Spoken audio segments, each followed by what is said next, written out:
Olá, meu irmão. Olá, minha irmã. Quero saudar todos com a paz de Cristo.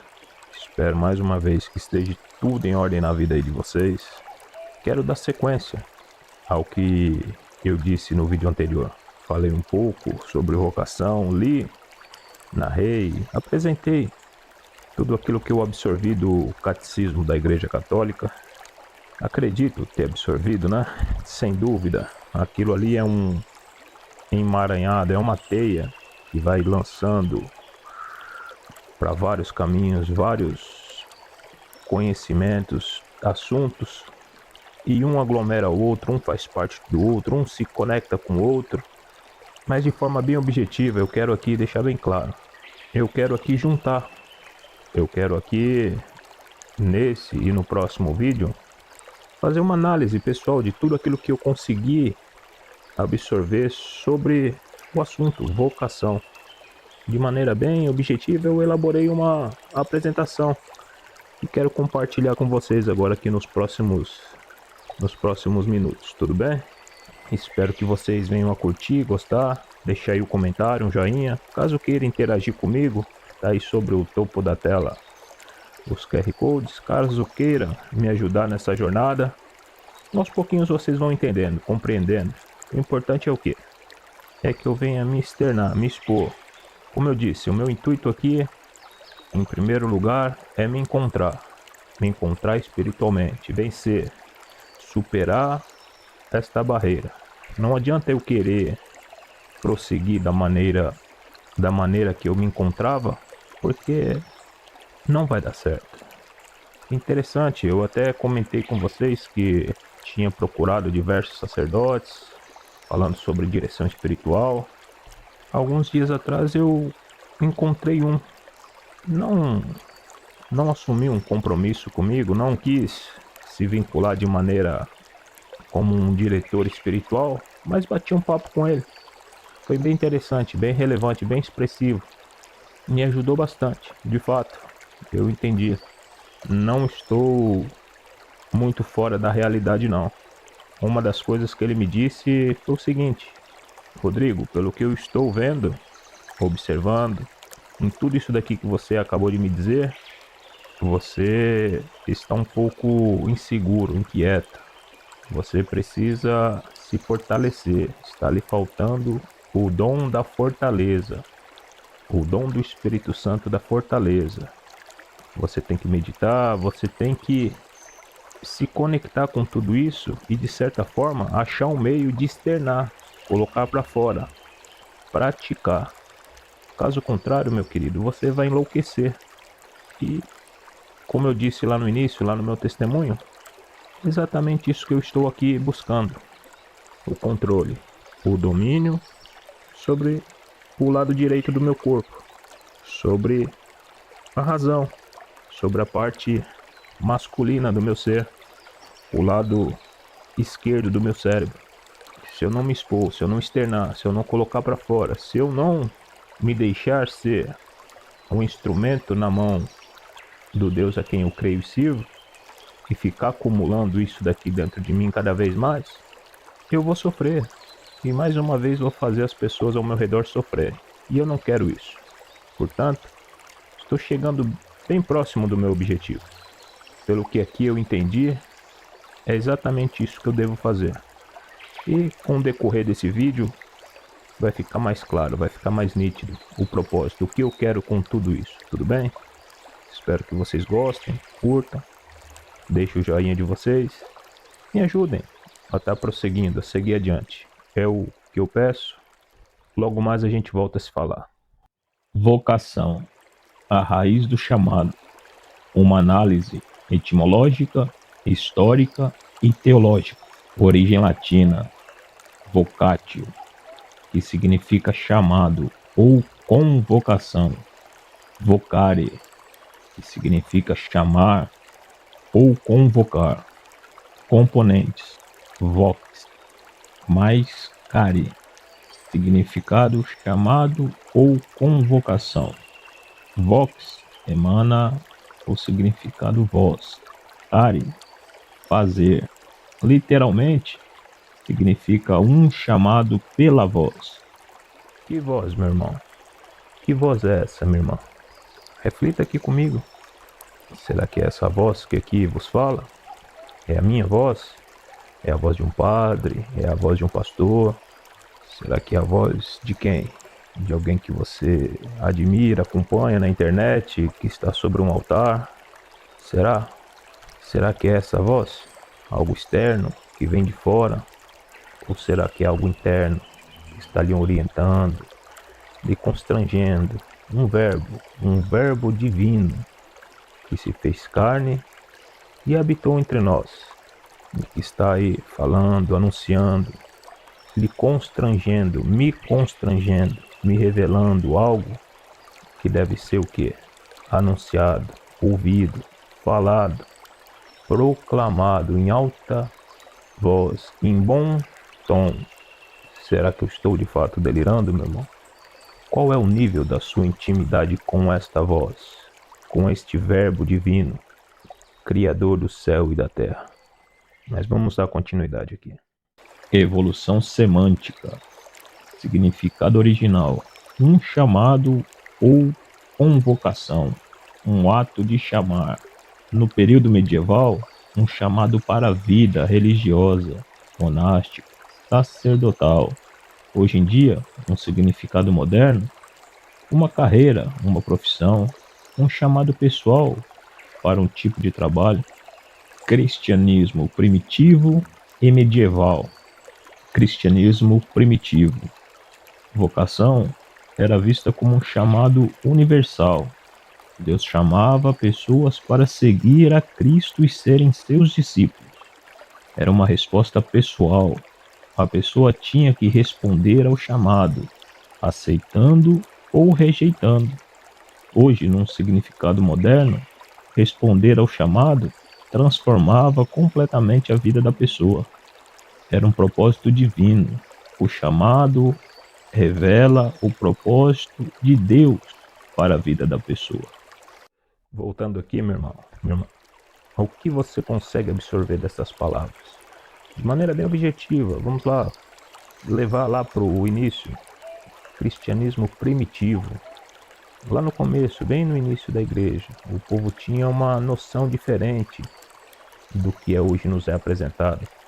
Entendiam que estavam ali para cumprir uma missão, um propósito, e para isso existia um período de preparação, barreiras deveriam ser transpassadas. Eles tinham ciência disso. Na Bíblia é claro, muita coisa que lá atrás, hoje nós não temos contato, devemos voltar a nos conectar com isso, com esta voz, com esse chamado, que nos revela métodos, que nos apresenta, que nos orienta a práticas que lá no Antigo Testamento ainda que devem ser o quê? Observadas e colocadas em prática. Que ao meu ver, ao meu entender, nos dias de hoje, está meio que perdido. A sociedade, o povo, não tem noção disso. Não tem mais contato com isso. Muita coisa se perdeu. Como bem diz lá naquela canção que o Bruno Marrone canta. Todos os amantes já adormeceram e todas as palavras já se calaram. Já não se vive o mundo em que se perderam, nem as madrugadas em que se amaram.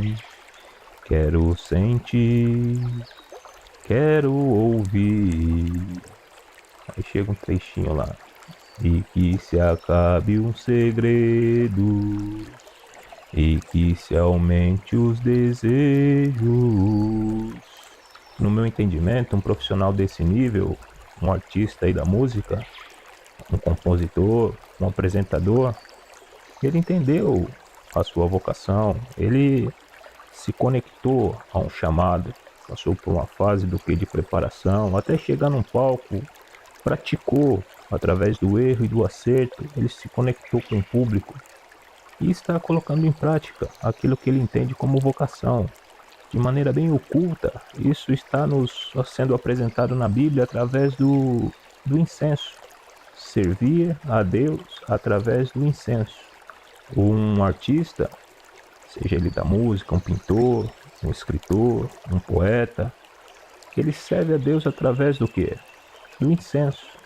O artista entendeu o seu chamado e através da música, através da sua arte, ele usa um dom para levar a vida, o conhecimento, o entendimento, a alegria para com o próximo. Esse é o meu entendimento a respeito.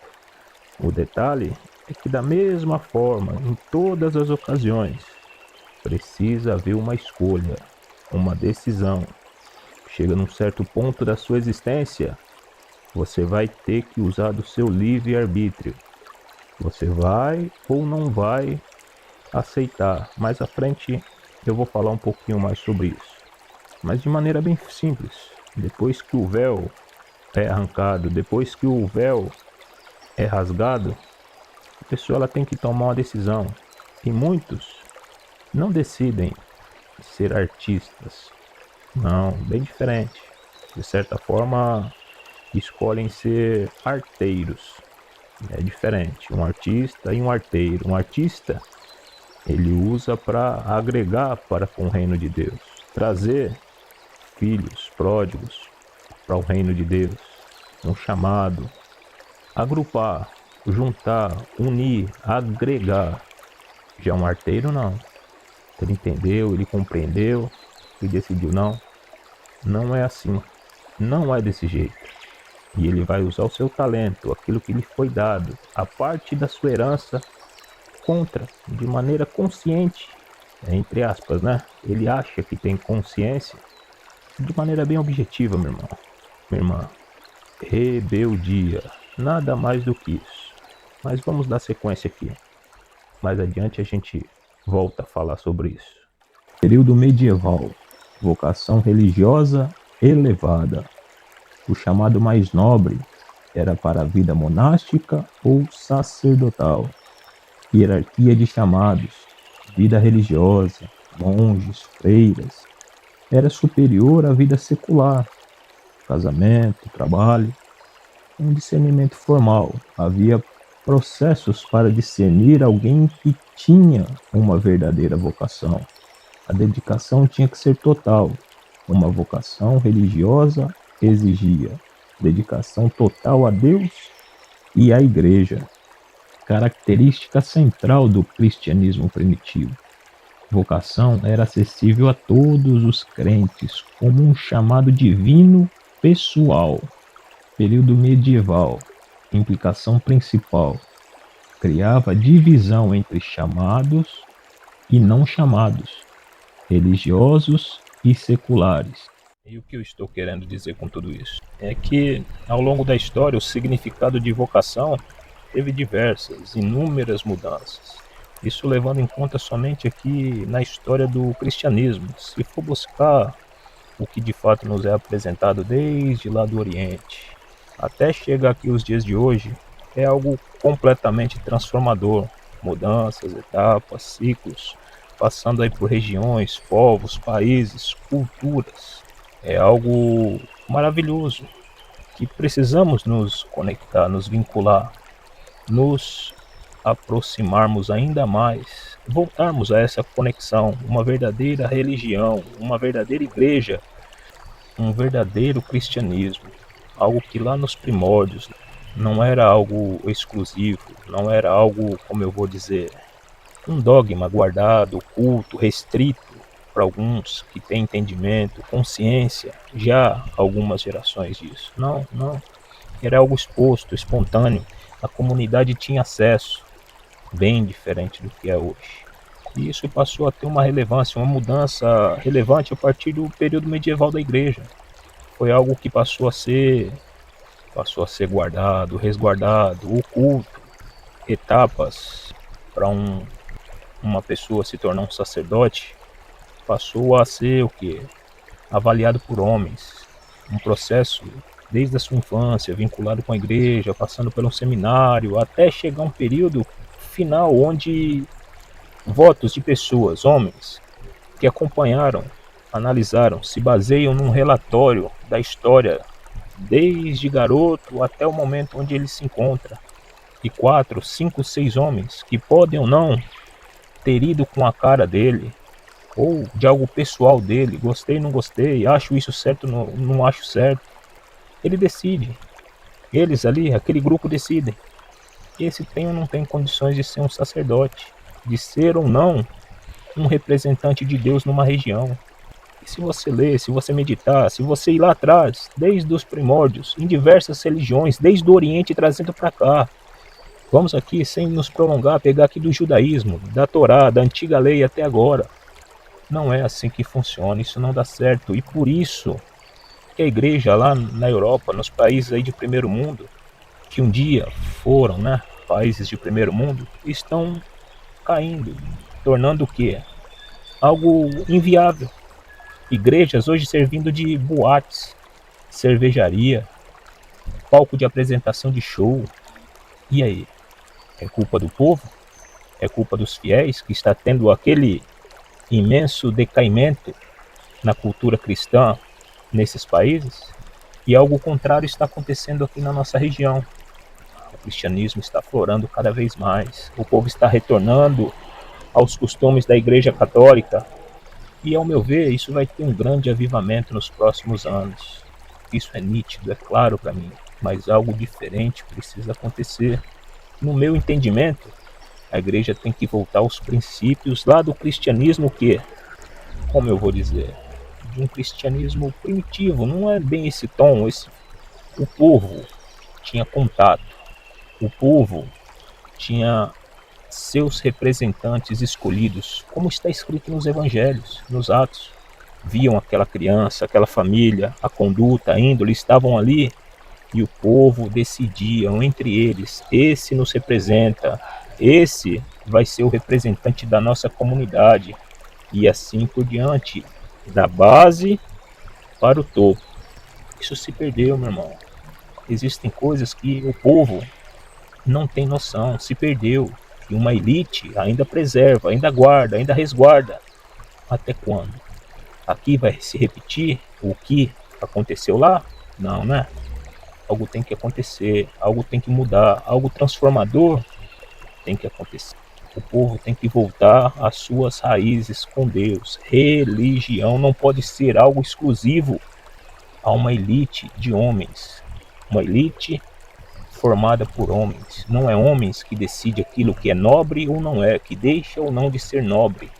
Não é nasceu num berço avantajado, num berço privilegiado, que é símbolo de nobreza para o Deus a quem eu creio. Não, o Deus a quem eu creio, deixou bem claro, está lá, numa manjedoura. Então o povo humilde tem que ter acesso, tem que se conectar com os princípios do Evangelho.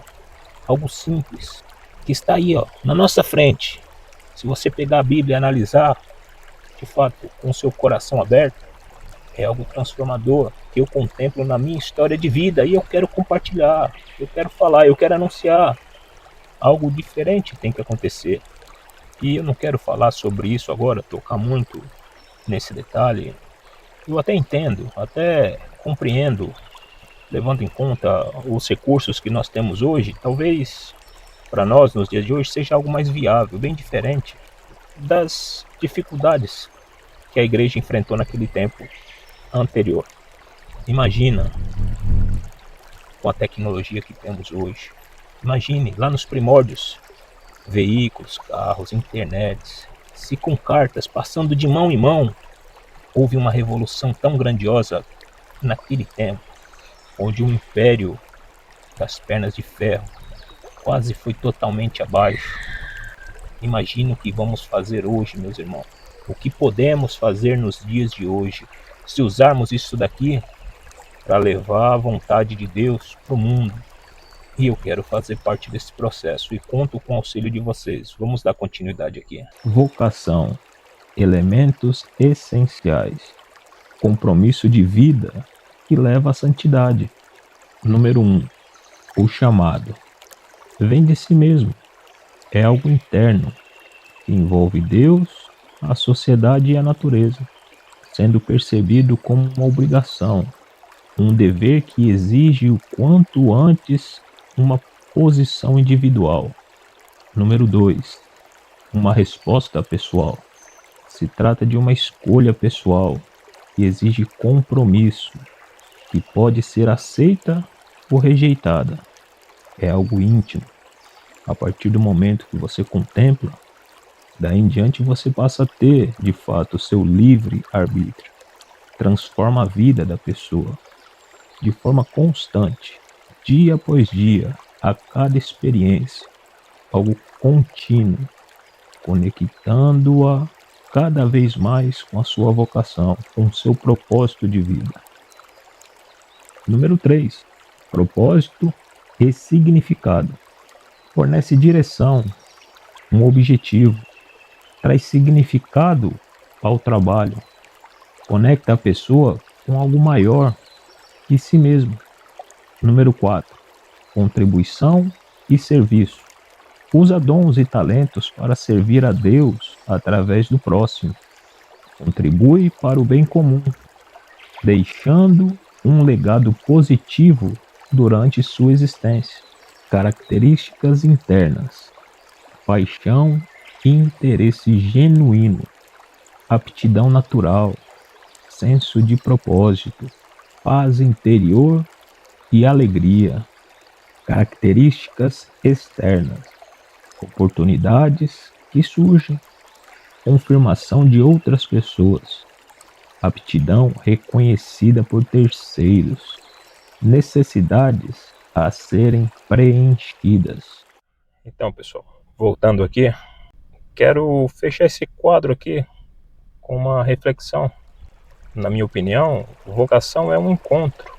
É um encontro entre um chamado externo e o interno, exigindo, clamando, pedindo por uma resposta pessoal que cobra por resultado um sentido, um significado de vida, um propósito na sua existência.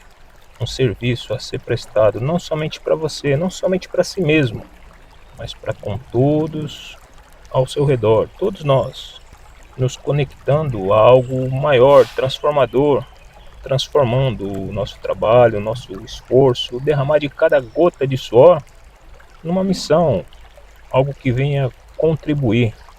E quero refletir, quero meditar em cima de tudo isso. Quero aqui me questionar a mim, a todos nós, todos vocês que estão acompanhando aí. Qual é o meu chamado? Qual é o seu chamado, meu irmão, minha irmã? De que forma você pode vir a servir? Qual é a sua vocação? O que move a sua vida? Em que você está contribuindo? Qual é o legado que você está deixando? Quais são os frutos que você está oferecendo no seu dia a dia?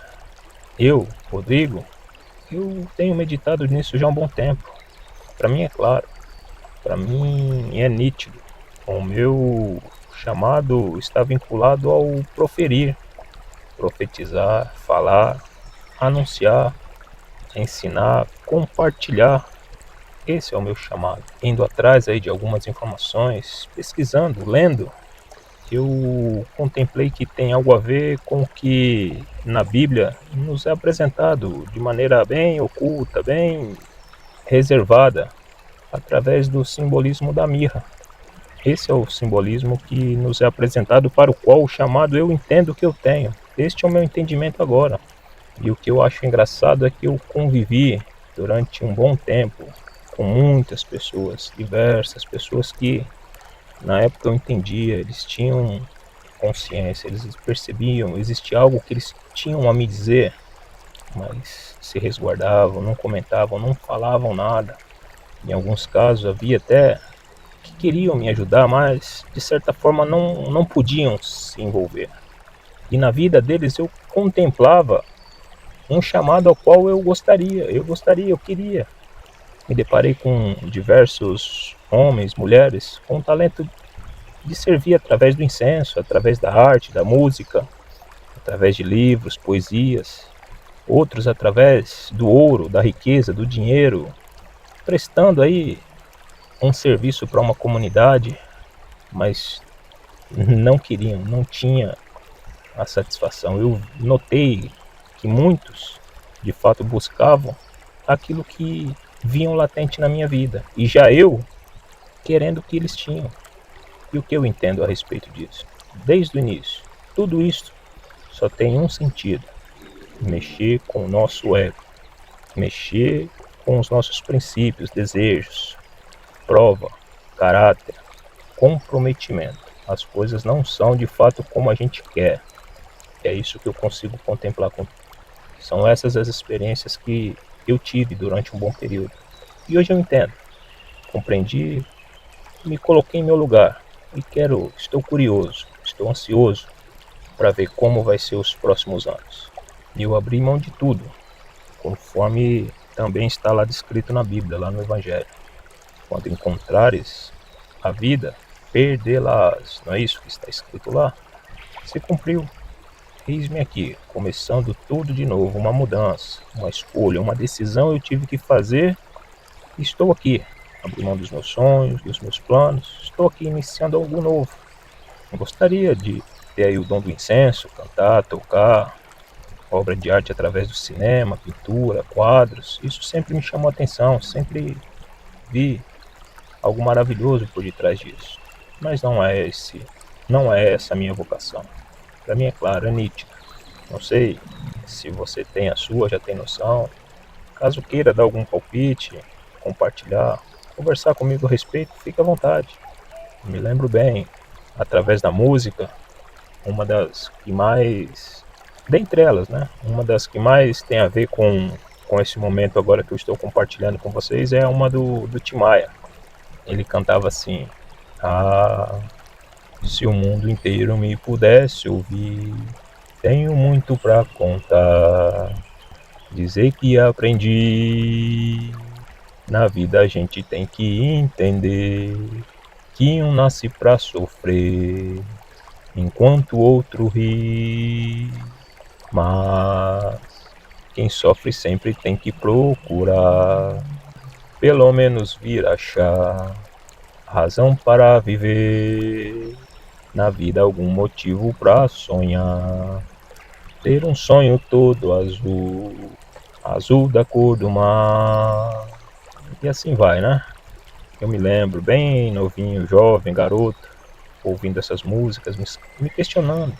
Na época o evangelho, cabisbaixo, sempre curioso, ia lá, buscava informação a respeito do cantor, a índole dele, religião, sempre me questionando, e algo tocando meu coração.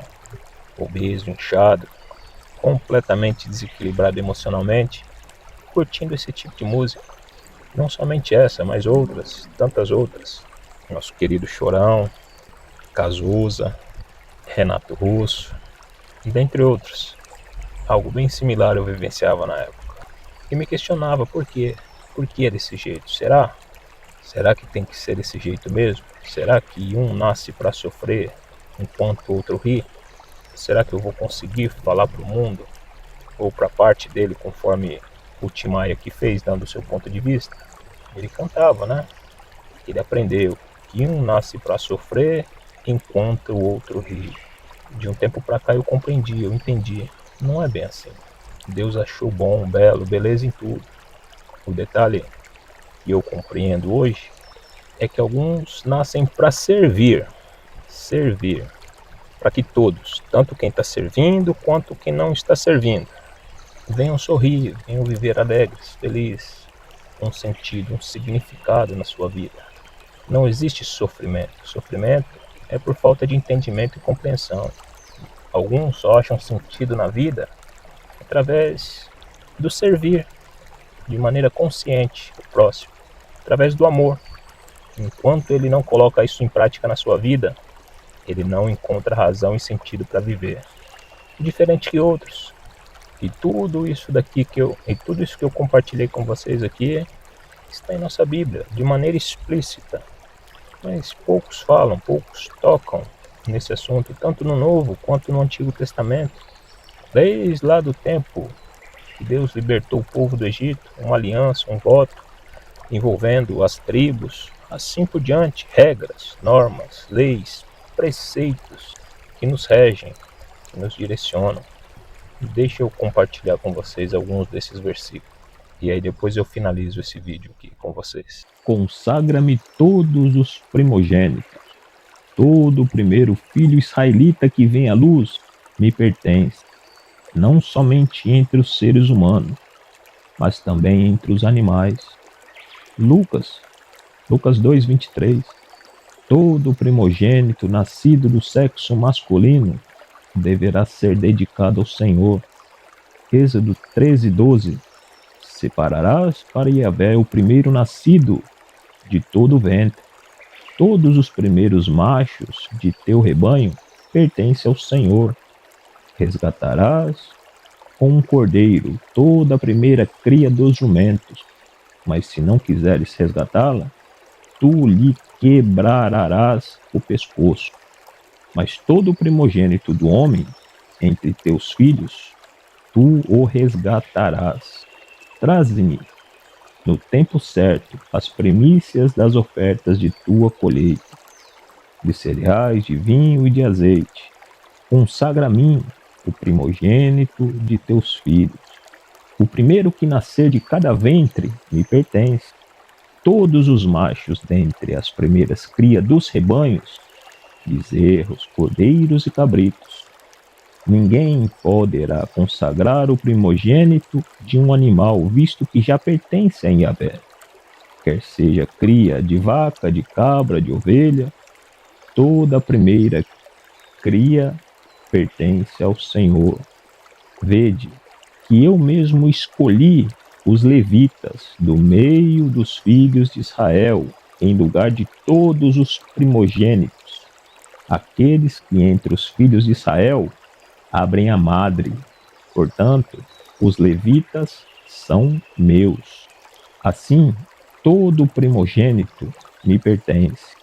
No dia em que feri de morte todos os primogênitos na terra do Egito, consagrei a mim todos os primogênitos em Israel, tanto os dos homens como dos animais. Eles me pertencem. Eu sou Yahvé.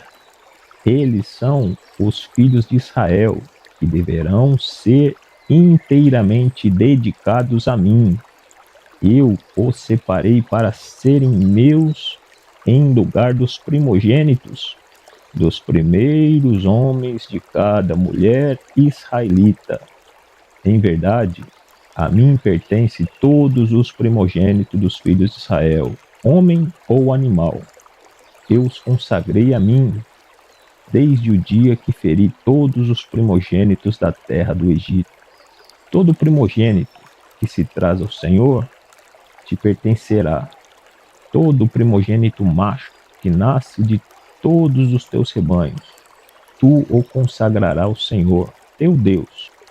Não trabalharás com as primeiras crias de tuas vacas, nem tosqueará o primogênito das tuas ovelhas.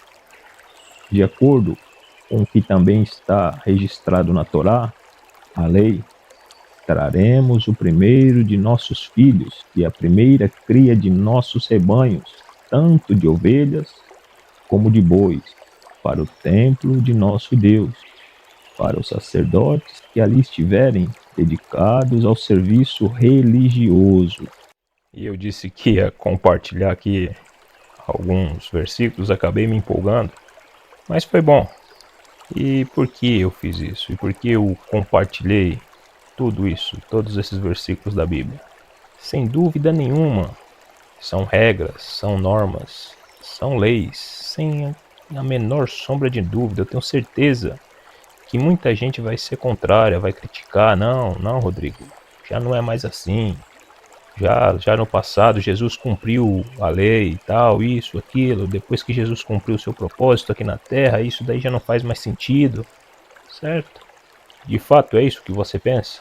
É esse o seu ponto de vista? Eu posso aqui, durante horas, ficar aqui refletindo, meditando, debatendo, trazendo informações a respeito deste assunto. Caso você tenha aí um ponto de vista contrário ao meu, fique à vontade, compartilhe comigo, argumente, leia aí o QR Code, mande aí a sua dúvida. Fique à vontade, estou aqui aberto para sugestões. Caso eu venha a estar aí equivocado de alguma forma, posteriormente podemos fazer um outro vídeo, uma reação sobre isso. Estou aqui aberto a sugestões. Por outro lado, já vou deixar o meu ponto de vista. O que eu penso a respeito disso? O Deus, quem eu creio, ele não volta atrás, não existe aí regressão, não vejo sentido em criar todo esse processo, todas essas etapas, para chegar depois e acabou, não vale mais? Certo. Olhe para a vida de um judeu, olhe para a vida de alguns que praticam, ainda vivem no período da lei. Me explique, por que eles ainda insistem em viver desta forma? Se de fato houve um cumprimento e já não faz mais sentido, explique então por que eles vivem ainda desta forma. Por que muitos deles, famílias importantes, relevantes, que controlam parte da nossa sociedade de forma poderosa, tanta perseguição sobre a vida deles? O que eles sabem, o que eles entendem, o que eles compreendem que você que está aí falando que já ficou para trás, não faz a mínima ideia que é. E se você olhar para a estrutura da Igreja Católica, nada disso se perdeu, está resguardado, guardado para algumas famílias que sabem de fato o que eu estou falando aqui. Eles sabem bem como é que funcionam essas regras. Mas vamos lá, para mim não faz sentido. Existe uma fase do arco-íris, conforme está lá na Bíblia, misericórdia, uma aliança, depois o tempo de Moisés, Abraão, Moisés, a lei, exílio da Babilônia, até chegar em Jesus. Acabou? Terminou? E agora? Me diga, se de fato acabou, o que devemos fazer agora? Esperar ele voltar? É isso mesmo? Ou de fato colocar em prática aquilo que ele nos ensinou? Ele foi o primeiro. Nós devemos ser o quê? Nós devemos o quê? Dar sequência naquilo que ele fez, imitando, cumprindo o nosso papel, assumindo a nossa cruz e repetir as mesmas palavras. Está consumado. As chaves estão na mão da igreja e muita gente sabe disso. Entende, compreende, mas chega numa certa etapa, mornidão, comodismo, não acessam o reino de Deus e criam barreiras para que outros assim o façam, conforme está escrito na sua Bíblia. Deixa eu ser aqui um pouco mais objetivo, conforme eu disse lá no outro vídeo. Existe o período da misericórdia, existiu, e muita gente ainda vive no período da misericórdia, não fazem ideia, não tem noção do que de fato está acontecendo, onde estão, o que estão fazendo, qual é o sentido da sua vida. Outros estão adentrando a lei, compreendendo, vivenciando, oscilando entre a lei e a misericórdia até atingir pleno entendimento. Tem que tomar uma decisão. E qual decisão? O amor. O Deus a quem eu creio se fez carne, se manifestou entre nós para abrir um novo tempo, o tempo do amor. Amar nada mais é do que praticar a misericórdia para com o outro de maneira consciente. Eu entendo ali o que de fato está acontecendo sobre a vida do meu irmão. Conforme lá a parábola do bom samaritano, o melhor exemplo dado, sempre foi dito, é o exemplo de uma mãe. Ela vai gerar um filho, ela sabe, ela tem ciência, ela tem consciência que daqui a alguns meses ela não mais será a mesma. Ela vai se doar, não somente fisicamente, mas seu tempo. A vida dela vai ser outra. E ela faz isso de maneira consciente. Ela quer, ela deseja, ela almeja, ela vai cuidar. E algo vai nascer dela, da sua força, da sua vida. Ela está se doando para uma outra vida. Tanto que algumas voltam atrás. Algumas decidem abortar. Algumas decidem, não, vou abortar, não. Não querem abrir mão da beleza, da estética, dos privilégios, do tempo. Não, quer curtir a vida.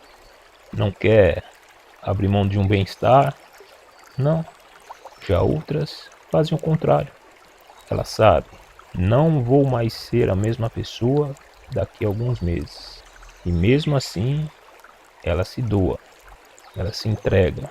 Ela e o marido. Para o quê? Viver para uma vida nova.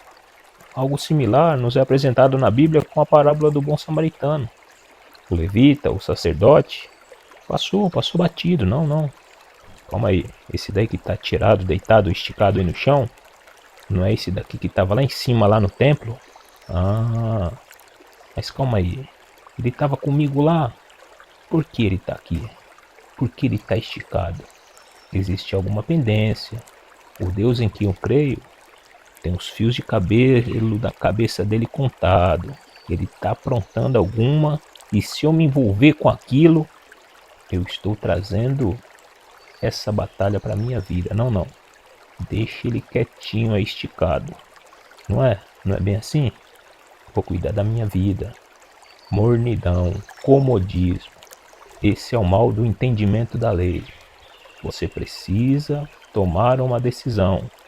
Ou então, mais cedo ou mais tarde, Deus vai lhe vomitar.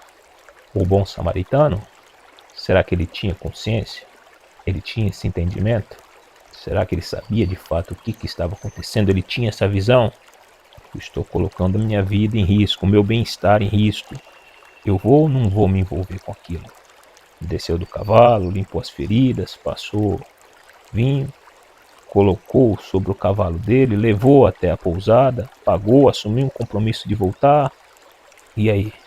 Será que o mal que estava ali tentando contra a vida daquela pessoa que estava descendo de Jerusalém não vai batalhar contra a vida daquele bom samaritano? E aí?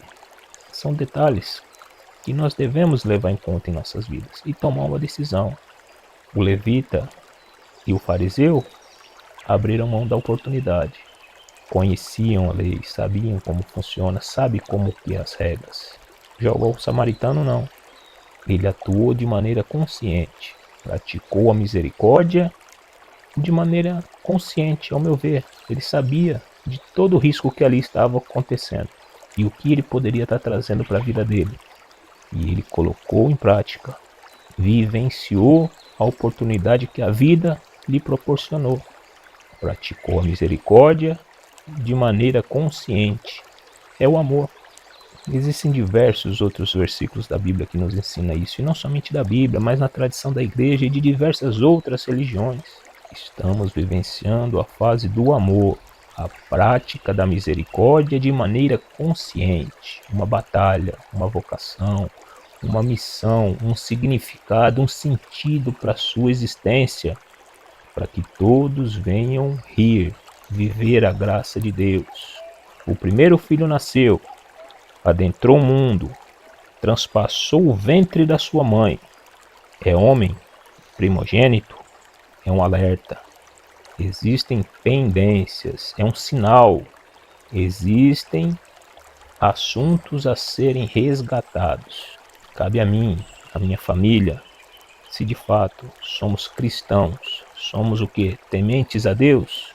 Consagra a Deus. É a primeira coisa que deve ser feita. Apresente a Deus. A Ele pertence. Mais adiante eu quero falar um pouco mais sobre isso. É algo maravilhoso. Mas o que? Pouca gente fala sobre isso.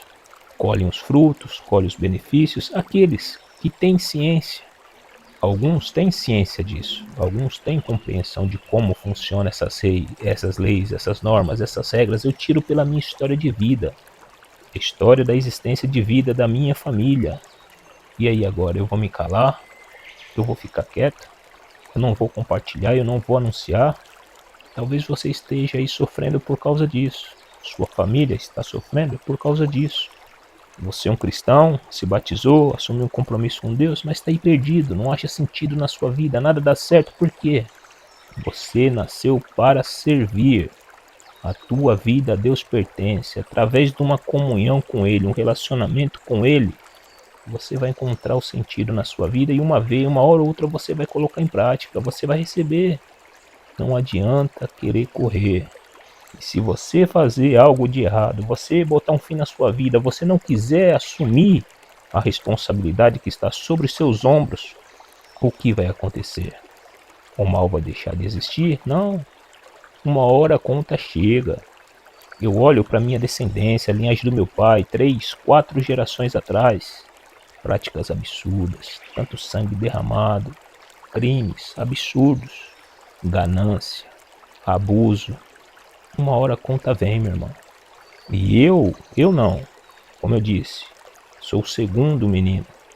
Minha mãe, batizada na igreja católica, crismada, fez a primeira comunhão também. Meu pai só batizado, casaram, algo sincero, mas não foi dentro da igreja católica. Houve uma falha, minha mãe reconhece isso, constrangida. Não, deveria ter procurado um padre, explicar a situação, aberto o coração. Talvez o garoto estaria vivo até agora, mas não. Não sabia o que de fato estava acontecendo. Poucos meses depois do garoto vivo, vem um acusador. É esse daí que vai travar a batalha contra mim?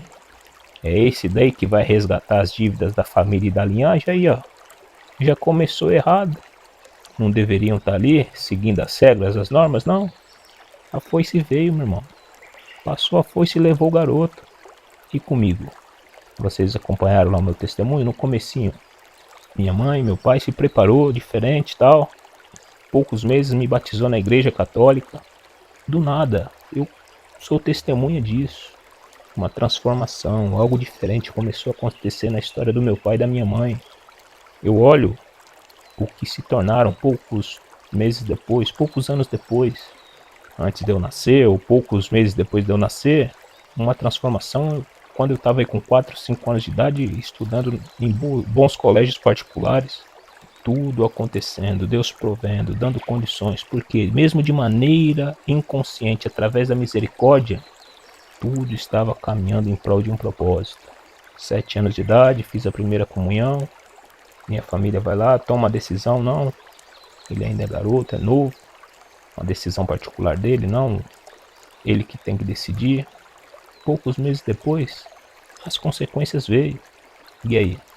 E quando eu compreendi, quando eu entendi, quando eu vivenciei, caiu a ficha do que de fato estava acontecendo. A princípio, me escandalizei, não aceitei a situação. Hoje, minha visão é outra, completamente diferente. Não sou mais aquele garoto, aquele menino, aquele jovem. Não, a fase da rebeldia passou. Agora eu quero entender. Uma vez até tentei tirar a minha vida, pensei, até peguei em algo para me degolar, mas não vale a pena. Houve ali uma intercessão, algo me constrangendo. E passei por todas as etapas do meu testemunho.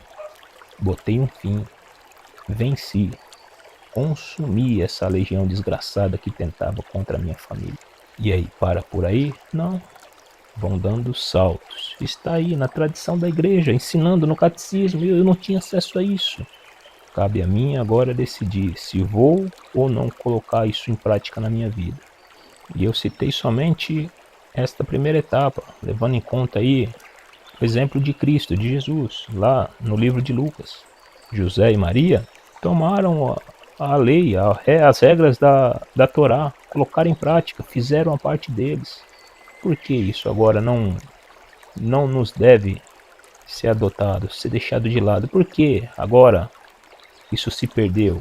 Ou alguns entendem que se perdeu? Não, não se perdeu não. Famílias sabem. Mas por que não pode ser anunciado? Por que não pode ser dito de maneira aberta? Você faz ideia? Tem alguma opinião? Eu não quero falar sobre isso agora, mais à frente a gente toca nesse assunto. Mas o que importa? Eu quero finalizar esse vídeo com esta reflexão e deixar em aberto aqui em qual versículo da Bíblia eu vou finalizar esse quadro vocação, levando em conta aquele versículo da Bíblia onde Paulo impõe a mão sobre Timóteo e ele fala sobre algo latente, sobre a avó e a mãe. Eu quero meditar sobre isso, quero refletir. Aí agora já ficou claro para mim. Nasceu primogênito, nasceu filho homem, primeiro a transpassar o ventre, primogênito, me pertence, é o que está escrito na tua Bíblia. E sobre o que está latente na descendência e vai passando de geração para geração, envolvendo mãe, avó. Vamos falar um pouquinho sobre isso no próximo vídeo. E aí eu encerro a parte de vocação e adentro uma outra etapa, consagração, tudo bem? E aí eu vou começar de fato o meu trabalho, aquilo que eu estou sentindo em meu coração. Conto com a compreensão de vocês. Um forte abraço, fiquem todos com Deus.